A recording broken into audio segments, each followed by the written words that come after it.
Selling करके हमारे market को गिरा देते थे, जो अपनी मनमानी चलाते थे ना, ये अब रुक सकती है। ये कंसल्टेशन पेपर क्या है इसके बारे में बात करेंगे, लेकिन पहले समझते हैं कि ये एफआईआईज हमारे इंडियन स्टॉक मार्केट पे अपनी मनमानी चला कैसे रहते।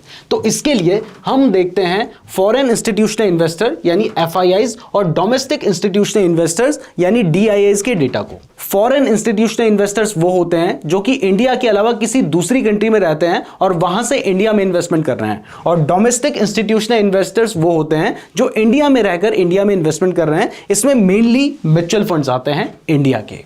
तो अब अगर हम एफआईआईज और डीआईआईज डेटा को देखें तो यहां पर हमें दिखाई दे रहा है कि ये जो फॉरेन इंस्टीट्यूशनल इन्वेस्टर्स हैं ये बहुत लंबे से नेट सेलर रहे हैं, यानी ये सेलिंग कर रहे हैं। जैसे कल इन्होंने 5,500 करोड़ की सेलिंग की, परसों इन्होंने 4,000 करोड़ की सेलिंग की, बीच में इवन एक दिन इन्होंने 8,000 करोड़ की भी सेलिंग की थी, लगभग यहां पर 5,000 करोड़ की सेलिंग की है, यानी डेली ये सेलिंग चल रही है। और ये तो अभी हम पिछले कुछ दिन की बात कर रहे हैं। अगर हम पिछले कुछ महीने की बात करें तो यहां पर आपको दिखाई देगा कि दिसंबर के महीने में इन्होंने लगभग 17,000 करोड़ की सेलिंग की थी, नवंबर में तो 45,000 करोड़ की सेलिंग की थी, और अक्टूबर में तो 1,14,000 करोड़ का माल इन्होंने इंडियन स्टॉक मार्केट में बेचा था।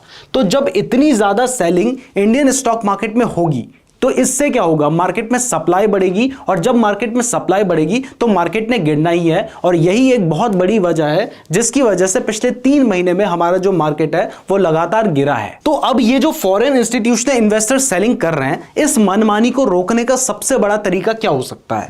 वो हो सकता है हमारे डोमेस्टिक इंस्टीट्यूशनल इन्वेस्टर्स, जो कि आप देख सकते हैं कि पिछले कुछ महीने से लगातार बाइंग कर रहे हैं। इवन ये तो पिछले साल से ही लगभग बाइंग कर रहे हैं। आप देख सकते हैं कि अक्टूबर में इन्होंने 1,14,000 करोड़ का माल बेचा, इन्होंने 1,07,000 करोड़ का माल खरीद लिया। इसके बाद नवंबर महीने में एफआईआईज ने 45,000 करोड़ का माल बेचा, इन्होंने लगभग 44,000 करोड़ का माल खरीद लिया, और इस महीने ये 16,000 करोड़ का माल बेच चुके हैं। लेकिन हमारे जो डोमेस्टिक इंस्टीट्यूशनल इन्वेस्टर्स हैं, हमारे देश के जो म्यूचुअल फंड्स हैं, उन्होंने 34,000 करोड़ का माल खरीदा है। और ये एक बहुत बड़ी वजह है जिसकी वजह से हमारे स्टॉक मार्केट जितने गिर सकते थे ना, उतने नहीं गिर रहे हैं। तो अब सेबी ऐसा कौन सा कंसल्टेशन पेपर लेकर आई है जिससे इस मनमानी को रोका जा सकता है? यह समझने के लिए हमें पहले समझना होगा कि हमारे देश में जो एसआईपी का कंट्रीब्यूशन है वो किस तरीके से बढ़ रहा है।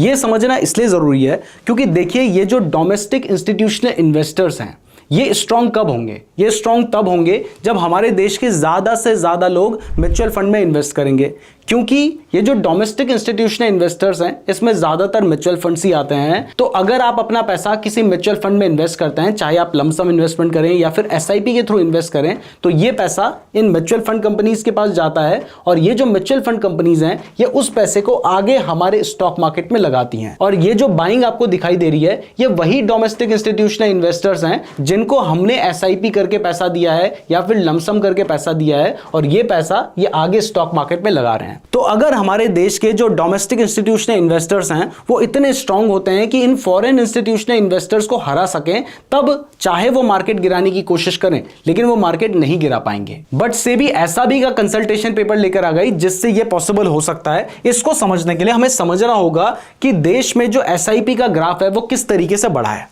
देखिए, सबसे पहले हम 2016-17 की बात करते हैं। तो इस फाइनेंशियल ईयर में जो इन्वेस्टमेंट हुई थी पूरी म्यूचुअल फंड में, वो पूरे साल में थी 43,000 करोड़ की। अगले साल ये बढ़ के 67,000 करोड़ हुआ, फिर 92,000 करोड़, फिर 1 लाख करोड़। इसके बाद कोविड के टाइम पे घट के 96,000 करोड़ हो गया था। बट उसके बाद अगला साल जो आता है वहां पर सीधा ये बढ़कर 1.24 लाख करोड़ हो जाता है। उसके अगले साल 1,55,000 करोड़, उसके अगले साल 1,99,000 करोड़, और इस साल अभी तक 2,11,000 करोड़ का जो इन्वेस्टमेंट है वो एसआईपीज के थ्रू म्यूचुअल फंड में हो चुका है। इवन अगर हम दिसंबर महीने की बात करें तो यहां पर लोगों ने एसआईपी करके म्यूचुअल फंड को 26,000 करोड़ दिए हैं, उससे पहले 25,000 करोड़ दिए थे। यानी आप देख सकते हैं कि ये जो एसआईपी इन्वेस्टमेंट है ये लगातार बढ़ती जा रही है। और जाहिर सी बात है ये पैसा किसके पास जा रहा है? ये पैसा जा रहा है हमारे डोमेस्टिक इंस्टीट्यूशनल इन्वेस्टर्स के पास। तो जहां 2016 में उनके पास पूरे साल में 43,000 या 44,000 करोड़ आता था, अब पूरे साल में इनके पास शायद 2.5 लाख करोड़, मतलब मोटा मोटा 7 से 8 गुना ज्यादा पैसा आ रहा है। यानी सीधा सीधा मतलब है कि 2016-17 के टाइम पर, मतलब आज से 8 साल पहले म्यूचुअल फंड में ज्यादातर वही लोग इन्वेस्ट करते थे जिनके पास बहुत सारा पैसा था, यानी कह सकते हैं कि अमीर लोग उस टाइम पर म्यूचुअल फंड्स में इन्वेस्ट करते थे। बट आज के टाइम पर जो मिडिल क्लास लोग हैं वो भी म्यूचुअल फंड में इन्वेस्ट कर रहे हैं। लेकिन सेबी अब जो सर्कुलर लेकर आई है ना, उससे जो बॉटम क्लास लोग हैं वो भी म्यूचुअल फंड में इन्वेस्ट कर पाएंगे। देखिए आपको दिखाई दे रहा है कि जो टॉप 1% लोग हैं वो साल का 53 लाख रुपीस कमाते हैं, जो टॉप 10% लोग हैं वो साल का 13.5 लाख रुपीस कमाते हैं। इसके बाद आता है मिडिल क्लास, जो कि हमारे देश के 40% लोग हैं और वो साल का 1.6 लाख से ज्यादा कमाते हैं। तो ये जो टॉप 1% लोग थे ये तो आज से 10-15 साल पहले भी म्यूचुअल फंड में इन्वेस्ट कर रहे थे। जो टॉप 10% लोग थे वो भी पिछले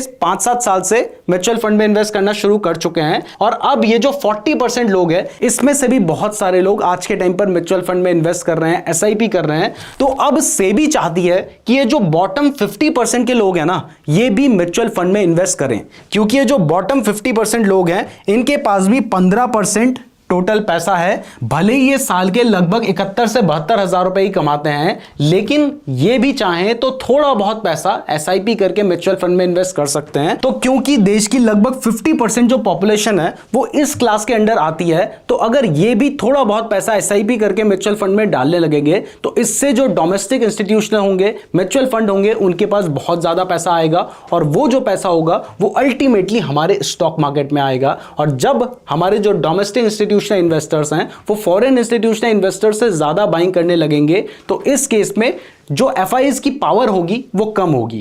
कहने का मतलब ये नहीं है कि वो सेलिंग करेंगे तो इससे फर्क नहीं पड़ेगा, लेकिन उनकी जो पावर होगी वो धीरे धीरे कम होने लगेगी। तो अब जानते हैं कि सेबी वो क्या सर्कुलर लेकर आई है जिससे ये बॉटम 50% लोग भी एसआईपी करके म्यूचुअल फंड में इन्वेस्ट कर पाएंगे।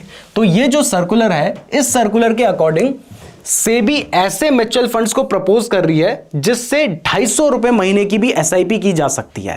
अब ऐसा नहीं है कि आज के टाइम पर किसी भी म्यूचुअल फंड में 250 रुपए की एसआईपी नहीं हो सकती। कुछ म्यूचुअल फंड 100 रुपए की भी एसआईपी अलाउ करते हैं, लेकिन एवरेज जो एसआईपी की प्राइस रहती है वो 500 रुपए के आसपास रहती है। इसके अलावा क्योंकि सेबी चाहती है कि जो बॉटम 50% लोग हैं वो भी म्यूचुअल फंड में इन्वेस्ट करें, और देखो उनकी जो एनुअल इनकम है वो ऑलरेडी बहुत कम है, तो वो एसआईपी करके तभी इन्वेस्ट करेंगे जब उन्हें कुछ बेनिफिट मिलेगा। तो इसके लिए सेबी ने कुछ 6 बेनिफिट्स प्रपोज किए हैं। इसमें सबसे पहला है कि ये जो 250 रुपए की एसआईपी अलाउड होगी ये डेट फंड्स या फिर small cap, mid cap, micro cap funds में नहीं बल्कि लार्ज कैप फंड्स में अवेलेबल होगी। अगर लार्ज कैप फंड्स में पैसा डाला जाएगा तो लॉन्ग टर्म में वो जनरली सेफ माना जाता है, इसलिए ये स्टेप लिया गया है। दूसरा, देखिए आज के टाइम पर भले ही किसी की एनुअल इनकम कितनी कम हो, लेकिन वो आज के टाइम पर यूपीआई का जरूर यूज कर रहा है, तो सेबी ने यहां पर ऑप्शन दिया है कि आप यूपीआई के थ्रू भी अपना जो म्यूचुअल फंड में इन्वेस्टमेंट होगा वो कर पाएंगे। तीसरा, यहां पर सबसे बड़ी बात है कि बहुत सारे ऐसे लोग होते हैं जिनकी इनकम ज्यादा नहीं है, जैसे गांव के कुछ किसान होते हैं, वो एसआईपी या म्यूचुअल फंड में इन्वेस्ट तो करना चाहते हैं लेकिन उनके पास पैन कार्ड नहीं है, शायद वो इस झंझट में पढ़ना भी नहीं चाहते। तो यहां पर अगर कोई चाहे तो वो एनुअली 50,000 रुपए की जो इन्वेस्टमेंट है वो म्यूचुअल फंड में कर सकता है एसआईपी के थ्रू, वो भी बिना पैन के। यानी यहां पर पैन एग्जेम्प्टेड केवाईसी रजिस्ट्रेशन भी अवेलेबल होगा। नेक्स्ट, अगर कोई स्मॉल टिकट एसआईपी कर रहा है तो यहां पर उसके ऊपर एक 5 ईयर का कमिटमेंट भी होगा, यानी उसको लगभग 5 साल तक के लिए एसआईपी करनी पड़ेगी। बट सेबी ने प्रपोज किया है कि उसको ऐसा ऑप्शन भी दिया जाना चाहिए जिससे वो अपनी एसआईपी को बीच में भी स्टॉप कर सके। इसके अलावा ये जो स्मॉल टिकट एसआईपी है 250 रुपए की, ये पर पर्सन 3 म्यूचुअल फंड में कर सकता है, यानी वो चाहे तो 3 अलग अलग म्यूचुअल फंड में अपनी 250 रुपए की एसआईपी कर सकता है, ताकि उसका जो अमाउंट है वो डाइवर्सिफाई भी रहे। तो इस तरीके से सेबी ने अब तैयारी कर ली है कि जो